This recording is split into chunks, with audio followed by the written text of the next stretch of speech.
ETF index mutual funds నేర్చుకుని stock మార్కెట్లో రాణించాలనుకుంటున్నారా? వెంటనే ఈ నెంబర్కి కాల్ చేయండి. Hello weavers, welcome back to our channel. ప్రస్తుతం మనతో పాటు ఉన్నారు 25 ఇయర్స్ నుంచి అమెరికాలో ఉంటున్నటువంటి ఎంఎన్స్ ఎగ్జిక్యూటివ్ వీరభద్రరావు గారు. సార్తో మాట్లాడారు. నమస్తే సార్. నమస్తే అమ్మ. సార్, ట్రంప్ ఇప్పుడు అమెరికా వెళ్ళే వాళ్ళు చదువా ఉద్యోగమా రెండు అంటే కుదరదు అంటున్నారు. ఇవి రెండిట్లో ఏదో ఒకటే డిసైడ్ చేసుకుని అమెరికా వెళ్ళాలి, అమెరికా రావాలి అని చెప్పేసి చెప్తున్నారు.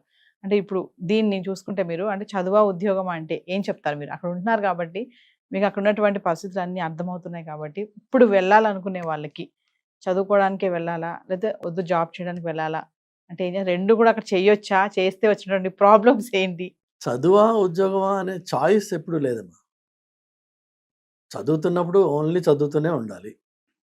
సో స్టూడెంట్గా వెళ్దాం అనుకునేవాళ్ళు యాక్చువల్గా చూస్తే మీరు ఇందులో మళ్ళీ బాహాటంగా చేసే దొంగతనమే ఇది. ఎందుకంటే స్టూడెంట్ వీసా అప్లై చేసుకునేటప్పుడు దానికి సపోర్ట్ డాక్యుమెంటేషన్ ఇచ్చేటప్పుడు ఆడిటర్స్ తోటి బ్యాంక్ స్టేట్మెంట్స్ తోటి మనము కాన్ఫిడెంట్గా ఆ యూనివర్సిటీకి స్టేట్మెంట్స్ సప్లై చేస్తాం. ఏమని, మీ దగ్గర అయ్యే కాలేజీకి ఇంత ఖర్చు అవుతుందని నాకు తెలుసు, ఆ మొత్తం ఖర్చు నేను పెట్టుకోగలిగిన స్తోమత నాకుంది, ఇదిగో నా బ్యాంకులో ఇంత బ్యాలెన్స్ ఉంది ఆల్రెడీ, అలానే నాకు ఈ సోర్సెస్ ఆఫ్ ఇన్కమ్ ఉన్నాయి నా ఫ్యామిలీకో నాకో అని మనము ఒక డాక్యుమెంటరీ ఎవిడెన్స్ తయారు చేస్తాం. అది ఎంత నిజమో ఎంత కాదో భగవంతుడు తెలియాలి. సో మీరు క్లియర్గా చెప్తున్నారు, నాకు స్తోమత ఉంది, నేను అమెరికాకు వచ్చి చదువుకునే స్తోమత ఉంది నాకు. అది ఎందుకంటే పర్టికులర్గా ఇక్కడ 100 రూపాయలు ఈక్వల్స్ టు అక్కడ 1 రూపాయి, right, give or take. So 100లో సంపాదించి 1 రూపాయలో ఖర్చు పెట్టగలిగిన దమ్ము నాకుంది అని నువ్వు క్లెయిమ్ చేసుకుని దానికి డాక్యుమెంటరీ ఎవిడెన్స్ పుట్టించి అమెరికాకు వస్తున్నావు. వచ్చినప్పుడు అదే ఫాలో చేసి అలానే 100కి to 1 కన్వర్ట్ చేసి మీ నాన్న దగ్గర నుంచో అమ్మ దగ్గర నుంచో డబ్బులు తెప్పించుకుని ఇక్కడ స్టూడెంట్గా ఉండు అని వాడు చెప్తున్నాడు. ఇందులో ఎక్కడ తేడా ఏమి లేదు. మన ప్రాక్టీసెస్లో మన దాన్ని లూప్ హోల్స్లో వాటిని రూల్స్ బ్రేక్ చేయడంలో వచ్చిన కష్టాలు తప్ప, if you look at the process it's very clean. నేను ముందే చెప్తున్నా నా దగ్గర దమ్ముందని, వాడు అంటున్నాడు నాన్న నీ దమ్మును బేస్ చేసుకుని ఇక్కడ నువ్వు ఉండు, స్టూడెంట్గా ఉండు అని చెప్తున్నాడు. అంతే, తేడా ఏం లేదు. ఫస్ట్ థింగ్ అది. ఈ స్టూడెంట్గా ఉంటున్నప్పుడు మీకు యూనివర్సిటీలో ఆపర్చునిటీస్ వస్తాయి కొన్ని, అదేదో అది లక్షలో రావు, అవి 100లోనే ఉంటాయి. ఆ వచ్చిన కొన్నిట్లోకి మీరు సూటబుల్గా తయారవ్వండి వెళ్ళే ముందే, వాటికి అనుగుణంగా. అంటే ఏంటి, ప్రెజెంటబుల్గా ప్లెజెంట్గా try to paste a smile on your face all the time, no matter what.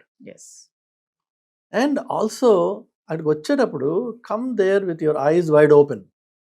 ఏంటి అంటే అర్థము, అమ్మా నాన్నల్ని వదిలేసి 7,000 10,000 ఎన్ని వేల కిలోమీటర్లు ఉందో ఇప్పుడు నాకు తెలియదు, కానీ it's on the other side of the globe. So you're leaving the family and going to a place where మీకు వెనక్కి రావాలంటే 24 గంటలు పడుతుంది. ఈ విషయం తెలిసే వెళ్తున్నారు మీరు ఇంట్లోంచి, తెలుసుకుని వెళ్ళండి. అప్పుడు మీకు ఏంటంటే అక్కడికి వెళ్ళాక కంప్లైంట్స్ మొదలు పెట్టరు.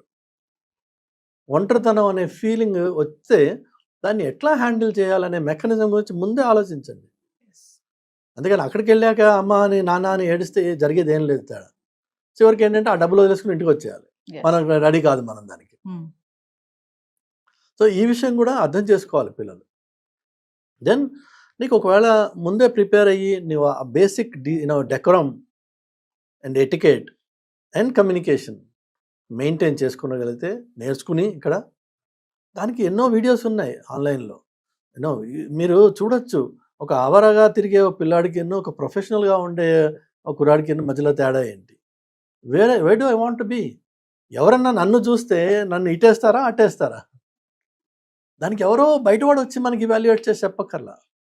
నన్ను నేను దానికి అనుగుణంగా నేను మార్చుకుని అక్కడికి వెళ్ళి if you paste a smile on your face అని, నేను పేస్ట్ అంటాను నేను, ఎందుకంటే లోపల బాధ ఉన్నా పైకి ప్లెజెంట్గా మిమ్మల్ని మీరు ప్రజెంట్ చేసుకోగలిగితే మీకు ఎయిదర్ యూనివర్సిటీలో జాబ్ అన్నా మీ ప్రొఫెసర్స్ హెల్ప్ చేస్తారు, or they will give you guidance, or they will keep you in the loop.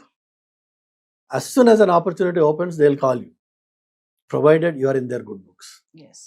American స్టడీస్లో ఉన్న ముఖ్యమైన పార్ట్ ఇండియాలో వీళ్ళు ఫాలో చేయింది ఏంటంటే, అక్కడ ప్రొఫెసర్స్కి సూపర్ డూపర్ పవర్ ఉంది, ఇన్ఫ్లుయెన్స్ ఉంది.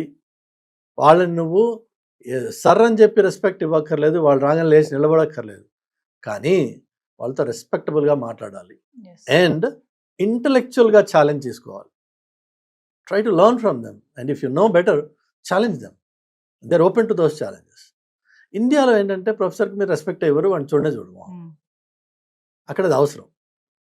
Not only for the sake of education, ఆ కాలేజ్లో ఉన్న రోజుల్లో కాకుండా సబ్సీక్వెంట్గా మీరు ఎక్కడన్నా ఇంటర్న్షిప్స్ అప్లై చేస్తారు, ఎస్. చేయాలి. అర్థం ఏంటంటే, యూనివర్సిటీస్లో చదువుతున్న పిల్లలు అవకాశం దొరకంగానే ఏ వెకేషనో తీసుకుని ఎక్కడో పోయి ఎంజాయ్ చేద్దాం అనుకునే బదులు, లేక ఇండియా వచ్చేద్దాం అనుకునే బదులు అమెరికాలోనే ఇంటర్న్షిప్స్ అప్లై చేయాలి. That is how you apply your knowledge to the local society. That is how you learn. Yes. అలానే that is how you practically know how a company works. లేదంటే మీకు ఏం తెలుసు, ఒక ఉద్యోగం వచ్చింది, డే 1 వెళ్తారు, log on in to the system అని ఉంది, or swipe in some place to get in to the premises అని ఉంది. ఓకే, కాలేజీల్లో చేస్తున్నట్టయితే ఇక్కడ వెళ్తారేమో, ప్రెమిసెస్లోకి వెళ్తారు. నెక్స్ట్ ఏం చేయాలి, నీకేం తెలుసు? What is a project, what is project management, ఏమీ తెలియదు. కానీ ఇంటర్న్షిప్ చేసినప్పుడు చాలా మటుకు అవి పెయిడే ఉంటాయి. ఇంటర్న్షిప్ చేసినప్పుడు మీకు ఒక రియల్ లైఫ్ ఎక్స్పోజర్ వస్తుంది. దానివల్ల జరిగే ఇంకొక మంచి లాభం ఏంటంటే, 1, మీకు ప్రాక్టికల్గా మీ నాలెడ్జ్ని వ్యాలిడేట్ చేసుకునే అవకాశం వస్తుంది. రెండోది వచ్చేసి, if you're a good performer, if you prove yourself to be a good sincere working guy, then there is high likelihood ఆ కంపెనీయే మీకు ఫుల్ టైం ఆపర్చునిటీ ఇస్తుంది. Okay. 9 out of 10 times that's what happens. Yes. So అమెరికాలో ఉద్యోగాలు సంపాదించడానికి main path వచ్చేసి ఇంటర్న్షిప్స్, yes. Secondary path వచ్చేసి ఆన్లైన్లో అప్లికేషన్స్ పెట్టుకుంటారు, థర్డ్ పాత్ వచ్చేసి క్యాంపస్ ఇంటర్వ్యూస్ జరగచ్చు, వాళ్ళు పికప్ చేసుకోవచ్చు, ఫోర్త్ వచ్చేసి mainly that's the biggest channel which is referral. So ఒక ఉన్న ఎంప్లాయీ ఒక కొత్త వాడిని రిఫర్ చేస్తే వాడికి always get a consideration. Okay. ప్రిఫరెన్సా కాదా, అట్లీస్ట్ ఎ కన్సిడరేషన్. మిగిలిన కొన్ని రెజ్యూమెస్ సగం చదివి కూడా అసలు చదవకుండా సిస్టమే డిక్లైన్ చేసేసి ఉండొచ్చు. నీ రెజ్యూమేకి బికాజ్ ఇంటర్నల్ ఎంప్లాయీ రిఫర్ చేస్తున్నాడు కాబట్టి there is a level of credibility with which it comes. So there is an attention paid to it. Yes. A consideration is given and most often they will result into, because పాజిటివ్గా చూస్తున్నారు కదా, మీరు ఏమాత్రం ఆ పాజిటివిటీని encash చేసుకోగలిగితే ఆటోమేటిక్గా it converts into an opportunity. అంటే ఇక్కడ ఒక్క విషయం చెప్పండి సార్, చదువుకోవడానికి వెళ్ళిన వాళ్ళు ఓన్లీ చదువుకోవడానికే వెళ్ళాలా, అక్కడ ఉండి జాబ్ చేయొచ్చా, ఇప్పుడున్నటువంటి పరిస్థితుల్లో అది అవుతుందా అంటే ఏం చెప్తారు? సో మళ్ళీ అగైన్ మీకు రిపీట్ చేస్తున్నానమ్మా, జాబ్ అనేది లేదు, కన్ఫర్మ్. చదువుకోవడానికి వెళ్ళిన వాడు చదువుకోవడం మాత్రమే చేయాలి. ఈ అవుట్ సైడ్ ఆడ్ జాబ్స్ అంటారు దాన్ని. It's not a job. So ఆ కూలి పని, కూలినాలి, అది లీగల్గా చేసుకునే హక్కు లేదు మీకు.